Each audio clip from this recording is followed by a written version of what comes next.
Hello and welcome to John Drinks. I'm John and I'm going to be drinking something, and I'm also joined by another person. Hello, I'm Charlie. I'm also going to have a tipple.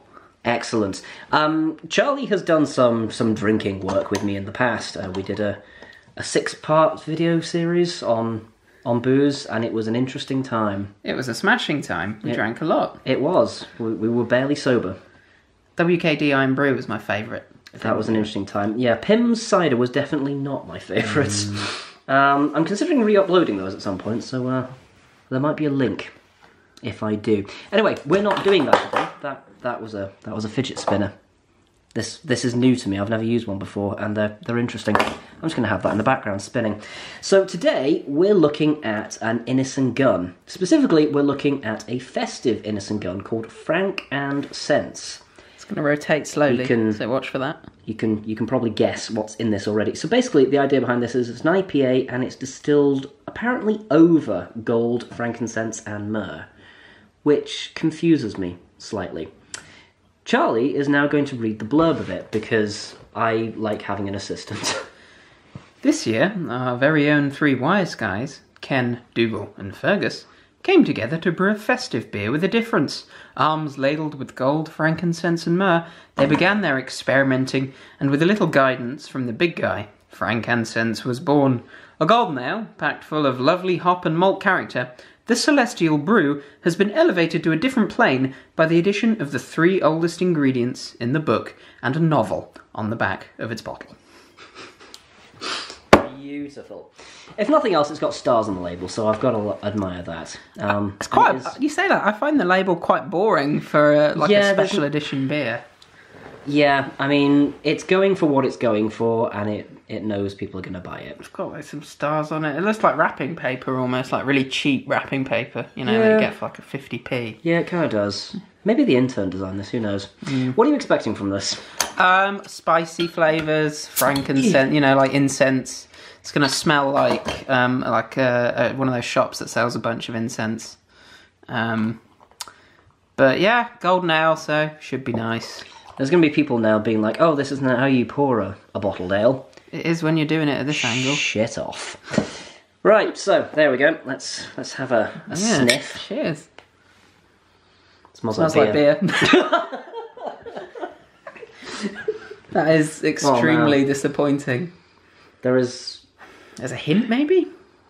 I don't know, I think we're wishing it at this point. I mean, I've smelled many a frankincense candle, because, you know, what else are you going to do on a Saturday afternoon? But, yeah.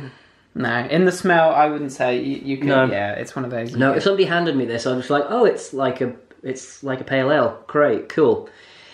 So this is a good start. It smells like a good pale ale, to be fair. It does. It doesn't smell like a bad pale ale at all. Innis and Gunn are quite well known for their, you know, decent to excellent beers. So, you know, they're certainly on the spectrum for good quality. But, yeah, thus far, nothing distinctive. It smells like I'm going to enjoy it. Yes. I mean, the gold probably comes through in the colour. That's maybe what they were more going through. It's almost whiskey coloured, isn't it? Yeah. Although, at the same time, if this does actually have some kind of, like, gold either in it or about it, then, great. I don't know why they've not yelled about that more, to be honest. I can't imagine maturing a beer over some gold is going to have any effect whatsoever. No, I cannot imagine that it would be very economical or even just effective. It might have an effect on the price of gold, but it won't have an effect on the beer. Yeah, it's people like, oh, I can buy this second-hand gold that's been, like, covered in beer. Yeah, anybody want that? Well, it'll also remove some gold from the economy while it's wasting its time underneath a beer. But anyway. Is there any better use for ingots? Let's try some. It's nice, but there is something different about that. It's got a bit of Turkish delight flavour. Yeah. It's mellower for an IPA, I would have said. Like, the aftertaste is very much kind of like the standard hoppy, citrusy, tropical kind of ooh, hello, death by hops kind of thing. But the first taste of it is very, mild. It is. Which is unusual for an IPA. I think I'm getting more of a rosy flavour. Like I said, I think if you could almost tell me that that's a Turkish delight when you first put it in your mouth. It's got that kind of... Oh, yeah. Yeah. That sweet, you were saying, that sweet hint of citrus, but it's almost floral. like that kind of flavour. But I wouldn't say. Well, I don't know. Would I say Myrrh? Having never sampled Myrrh personally, I'm not sure that I could maybe go for that. The problem with this beer is that it can get off on it very easily because nobody will have eaten gold. Probably nobody smelled frankincense. And what the fuck even is Myrrh? Is it an oil? Exactly. Like, it's 3 ingredients that everybody knows about as part of the Christmas tale, but everyone's just like, what even are you? Let's find out what they are. Oh, no.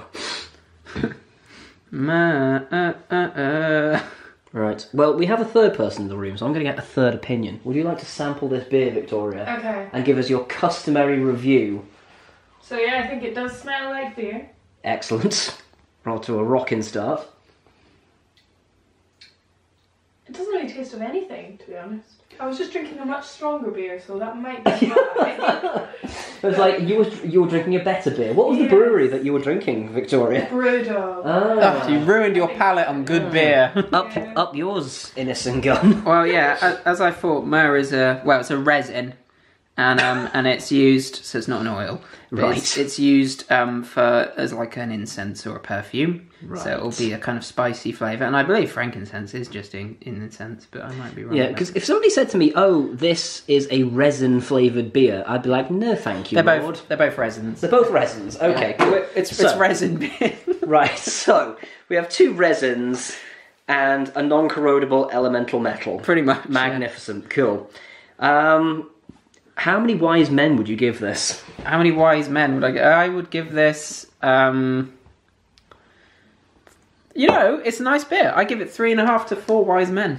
Yeah. 3.75. Do you know, I'd give this 3 wise men in that it is a perfectly pleasant beer on its own, but it doesn't deliver anything that it promises. Partly because what it promises is stuff you're never going to recognise in the first bloody place. So, yeah. But if you disagree and you've tried this beer, or you've tried other myrrh or frankincense beers, and you think that they have very distinctive flavours, then please do let us know down below. I personally think if you're going to buy a beer, you could just buy another IPA. Probably by Innis and Gunn or somebody else, like Brewdog apparently do better beers. What'd you pay for it, John? Oh god, I think it was in the excess of £3, which in hindsight, not sure it was worth it. Yeah. Anyway, if you've tried this beer or any other resin beers, feel free to comment down below in the hoobly-hoo-doobly and let us know what you thought of them. If you enjoyed this review or any other booze-related stuff, then do subscribe to the channel and also hit the bell icon so you may be informed when I'm having a drink. Because what else are you going to do on a Thursday afternoon? Other than weep.